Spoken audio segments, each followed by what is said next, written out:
إن الحمد لله نحمده ونستعينه ونستغفره ونعوذ بالله من شرور أنفسنا ومن سيئات أعمالنا من يهده الله فلا مضل له ومن يضلل فلا هادي له وأشهد أن لا إله إلا الله وحده لا شريك له وأشهد أن محمدا عبده ورسوله صلى الله عليه وعلى آله وأصحابه والتابعين لهم بإحسان إلى يوم الدين وسلم تسليما كثيرا أما بعد.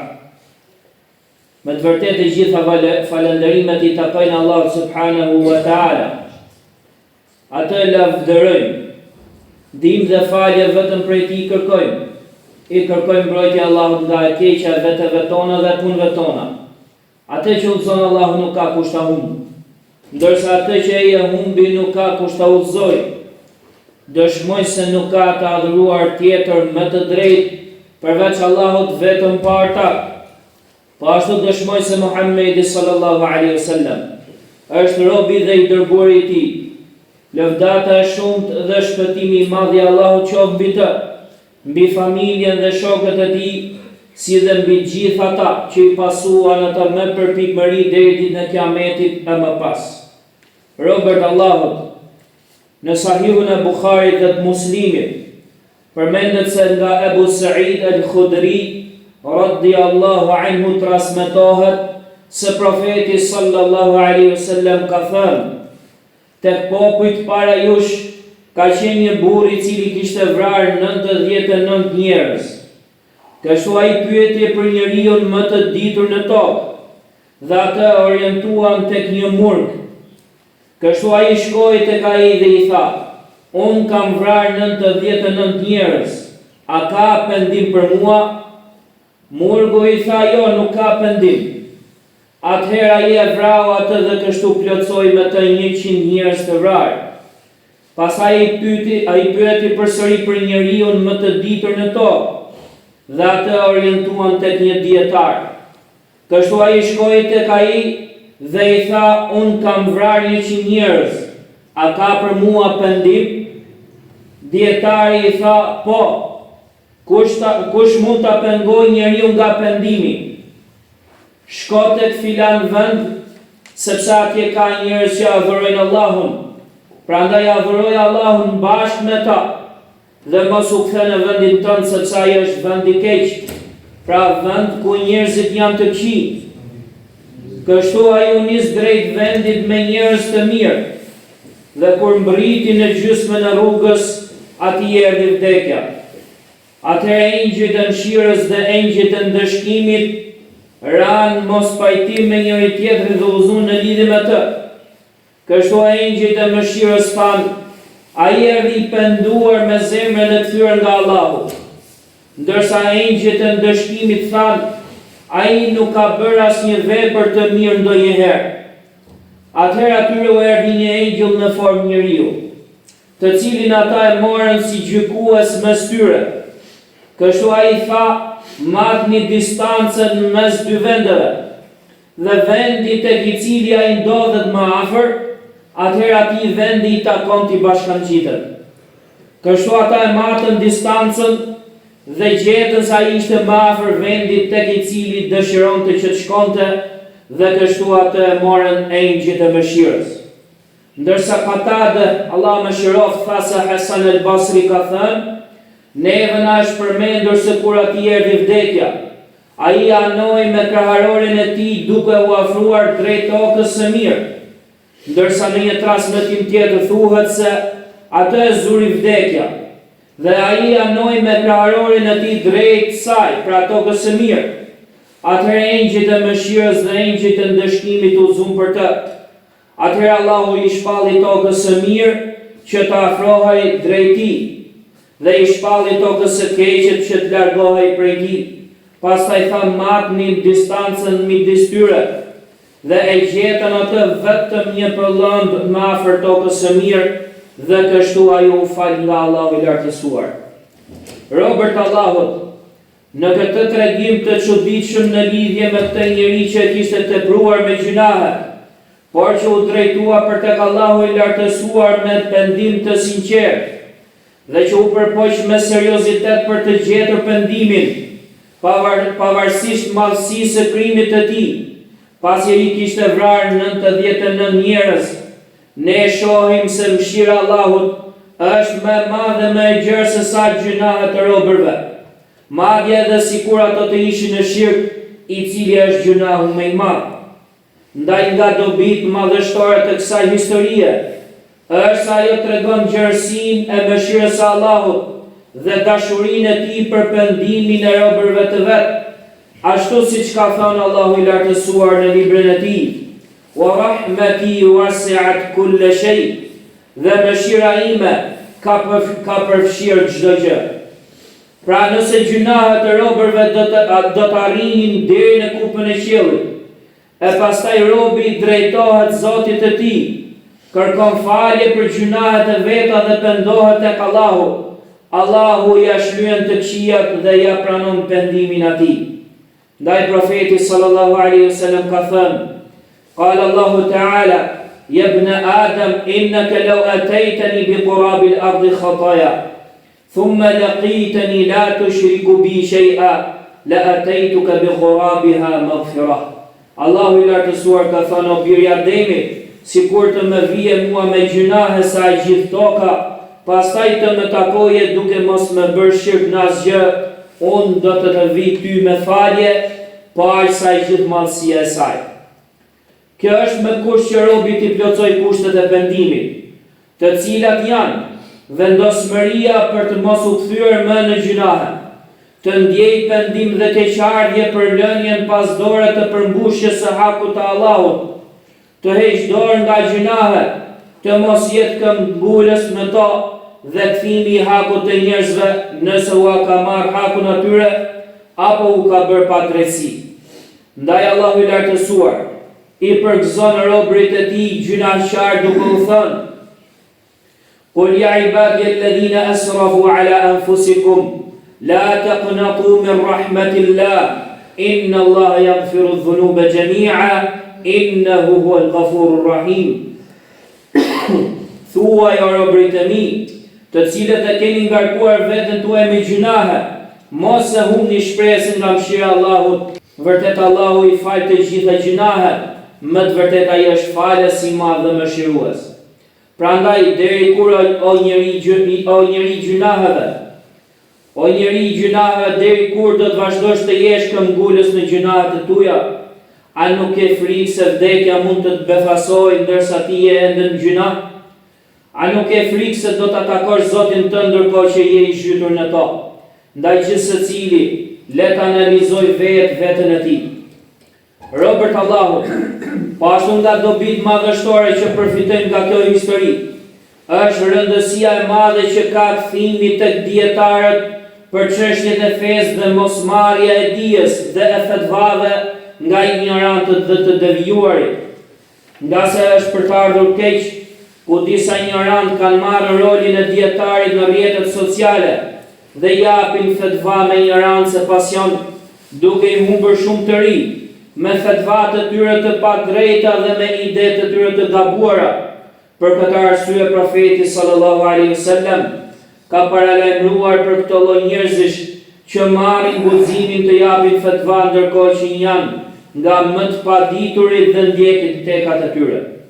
Kështu nga Abu Huraira radhiyallahu anhu transmetohet se I dërguari Allahu sallallahu alaihi wasallam ka thënë: "Sayakunu fi akhir ummati unasun yuhaddithunakum ma lam tasma'u antum wala aba'ukum fa iyyakum wa iyyahum." Në fund të umetit tim do të ketë njerëz që do t'ju flasin gjëra që as ju dhe as baballarët tuaj nuk I keni dëgjuar kurrë, ndaj ju paralajmëroj juve që të ruheni prej tyre. Pra këta njerëz kanë ardhur me fetva dhe mendime pa ndonjë argument nga Allahu I lartësuar. Kështu ata kanë guxuar ndaj Allahut, ndaj të dërguarit të tij sallallahu alaihi wasallam dhe ndaj fesë së tij duke folur në emër të fesë pa dije. Madje ata shfrytzuan vdekjen e dietarëve të mëdhenj dhe kanë dhënë fetva pa dije duke humbur vetveten dhe duke I humbur njerëzit bashkë me ta. Ashtu sikur se na ka njoftuar pejgamberi sallallahu alaihi wasallam në hadithet e sakta të tij. Robërt Allahut, po ashtu një tjetër mësim i madh që nxirret nga kjo histori është rëndësia e madhe që ka shoqërimi me njerëzit e mirë dhe me shokët besimtar, të cilët e ndihmojnë robin për të penduar nga gjunahet dhe për bindje ndaj Allahut të lartësuar, si dhe largojnë atë nga e keqja dhe gjunahet ndaj Allahu i lartësuar, porosit dhe thot: "Wasbir nafsaka ma'a alladhina yad'una rabbahum bil-ghadati wal-'ashiyyi yuriduna wajha, wa la ta'du 'aynaka 'anhum turidu zinata al-hayati ad-dunya." Bëj durim duke qëndruar me ata që e lusin Zotin e tyre në mëngjes e në mbrëmje, e që kanë për qëllim fytyrën e tij, e mos i shmang sytë tu prej tyre dhe mos të kërkosh bukurinë e kësaj bote, as mos ju bind atij që ja kemi shmangur zemrën e tij prej përkujtimit ndaj nesh dhe që shkon pas tekave të veta duke shkelur kufi. Pra kjo tregon rrezikun e madh që kanë shokët që çojnë në gjunahe dhe rrezikun e shoqërisë së keqe, sepse shoku ndikon tek njeriu, ose tërheq atë drejt së mirës, ose tërheq atë drejt së keqes. Prandaj që njeriu është në fenë e shokut dhe mikut të tij, dhe çdo njeri ndjek rrugën e atij me të cilën ai shoqërohet, ndaj Allahu i lartësuar ka thënë: "Wa yawma ya'uddu adh-dhalimu 'ala yadayhi yaqulu ya laytani ittakhadhtu ma'a ar-rasuli sabila ya waylata laytani lam attakhidh fulanan khalila laqad adallani 'ani adh-dhikri ba'da idh ja'ani wa kana ash-shaytanu lil-insani khadula." Thot ditën kur zullumqari ka fshon duart e tij, thot: "Asi kur unë të kisha marrë rrugën me të dërguarin, pra si kur të kisha ndjek të dërguarin, o i mirë unë, si kur të mos e kisha marrë filanin për të dashur dhe shok të ngushtë, me të vërtet ai më devijoi mua nga përkujtimi, pra nga Kurani kur më erdhi, e shejtani gjithmonë e braktis njeriu." Pra shoku i gjunaqar të tërheq drejt gjunahut, ndërsa shoku i bidateve të thërret drejt tyre, derisa të bëhesh edhe ti prej njerëzve të gjunahut, të bidateve dhe të devijimit. Për këtë arsye, profeti sallallahu alaihi wasallam ka thënë: "Al-mar'u ala dini khalilihi, falyanzur ahadukum man yukhalil." Njeriu është në fenë e shokut apo të dashurit të tij, prandaj secili prej jush le të shikoj mirë se kë merr për shok apo për të dashur. Pra këtë njeri që sapo e dëgjuam historinë e tij, e udhëzoi dietari që të shoqërohej me banorët e fshatit të mirë dhe të largoheshin nga fshati me banorë të këqij. Ndërsa sot është për të ardhur keq që disa njerëz të devotshëm e të qëndrueshëm në rrugën e drejtë fillojnë të tregohen të pakujdesshëm në shoqërimin me njerëz të paditur, të dhënë pas argëtimit e humbjes së kohës, derisa dobësohen pak e nga pak, largohen nga qëndrueshmëria në fe dhe largohen nga rrugja e bindjes dhe udhëzimit. Prandaj bëni kujdes të madh nga ky rrugtim i rrezikshëm dhe nga kjo pakujdesia e madhe në zgjedhjen e shoqërisë. Aqulu hadha al-qawl wa astaghfirullah li wa lakum min kulli dhanb fastaghfiruhu innahu huwal ghafurur rahim. الحمد لله عظيم الإحسان واسع الفضل والجود والامتنان وأشهد أن لا إله إلا الله وحده لا شريك له وأشهد أن محمدا عبده ورسوله أما بعد. Robert Allahut, unë ju këshilloj juve dhe vetën time që të keni frikë dhe devotshmëri ndaj Allahut të lartësuar. Kush i friksohet Allahut, ai e mbron, e ndihmon dhe i mjafton atij. Robert Allahut, po ashtu nga dobitë e bukura që përfitojnë nga kjo histori, është që të mos e nënçmojmë asgjë nga veprat e mira, sado të vogla qofshin ato, madje edhe në çastet e fundit të jetës. Nga se ky njeri, kur e zuri vdekja, anoi dhe u shty me gjoksin e tij nga ana e fshatit mirë, dhe kjo ishte një nga shkaqet e shpëtimit të tij, pas mëshirës së Allahut të lartësuar. Madje kur Allahu i lartësuar e pa sinqeritetin e tij në pendim, i shpalli fshatit të mirë që të afrohej drejt tij dhe fshatit të keq që të largohej prej tij. Dhe kjo është prej mëshirës së madhe të Allahut ndaj robërve të tij të penduar. Po ashtu nga këshillat e profetit ton, sallallahu alaihi wasallam, është që të mos lëm asnjë vepër të mirë, sado e vogël që të jetë ajo, sepse ajo mund të jetë shkak për shpëtimin e robit, ndërkohë që njerëzit e tjerë e harrojnë dhe neglizhojnë atë. Ndaj nga Abu Dherri radiallahu anhu, transmetohet se ka thënë, më ka thënë mua profeti sallallahu alaihi wasallam, la tahqiranna min al-ma'rufi shay'a, walau an talqa akhaka biwajhin talqin. Mos e nënshmo kur asnjë vepër të mirë, qoftë edhe të takosh vllajën tënd me fytyrë të buzëqeshur.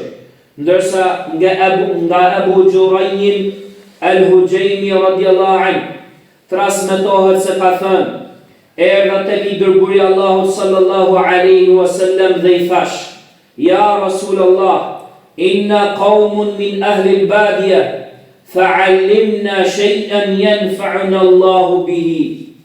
O i dërguari i Allahut, ne jemi njerëz të shkretëtirës, ndaj na mëso diçka me të cilën të na bëj dobi Allahu. Ai tha, la tahqiranna min al-ma'rufi shay'a, walau an tufriga min dalwika fi ina'i al-mustasqi, walau an tukallima akhaka biwajh wa wajhuka ilayhi munbasit, wa iyyaka wa isbal al-izar, فإنه من المخيلة ولا يحبها الله. وإن امرؤ شتمك بما يعلم فيه فلا تشتمه بما تعلم فيه فإن أجره لك ووباله على من قاله. Mos e nënshmo asnjë vepër të mirë, qoftë edhe të hedhësh ujin e kovës sate në enën e atij që kërkon ujë, apo të flasësh me vllajën tënd me fytyrë të qeshur, dhe ruhu nga zjatja e rrobës poshtë kyçit të këmbës, sepse ajo është prej mendje madhësisë dhe Allahu nuk e do atë. Dhe nëse ndonjë njeri të shan për ndonjë tmet që e di se ti e ke, ti mos e shaj atë për atë tmet që ti e di se ai e ka, sepse shpërblimi është për ty, ndërsa barra i gjunahut është mbi atë që e thot atë sharje. Pra shikoni se çfarë porosish madhështore dhe çfarë morali të lartë udhëzon feja jonë islame. Ndaj, kush dëshiron lumturi dhe shpëtim në dunja dhe ahiret, nuk i ngelet gjë tjetër veç se të punojë me to.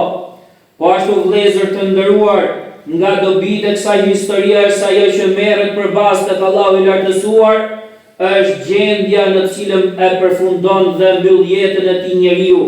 Prandaj kërkoni nga Allahu i lartësuar përfundim të mirë dhe punoni për të arritur atë.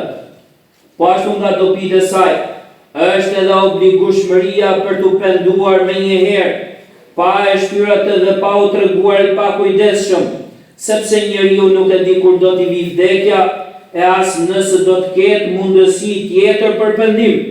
Ashtu si thot Allahu i lartësuar, wa tubu ila Allahi jami'an ayyuhal mu'minun la'allakum tuflihun. Dhe pendohuni që të gjithë tek Allahu o ju besimtar në mënyrë që të shpëtoni. Ndaj lutëm Allahu të lartësuar që të na bëjë prej atyre që janë të kujdesshëm dhe vigjilent në jetën e tyre, si dhe kërkojnë falje dhe pendohen tek krijuesi i tyre. اللهم صل على محمد وعلى آل محمد كما صليت على إبراهيم وعلى آل إبراهيم إنك حميد مجيد. اللهم بارك على محمد وعلى آل محمد كما باركت على إبراهيم وعلى آل إبراهيم إنك حميد مجيد. ربنا آتنا في الدنيا حسنة وفي الآخرة حسنة وقنا عذاب النار والحمد لله رب العالمين.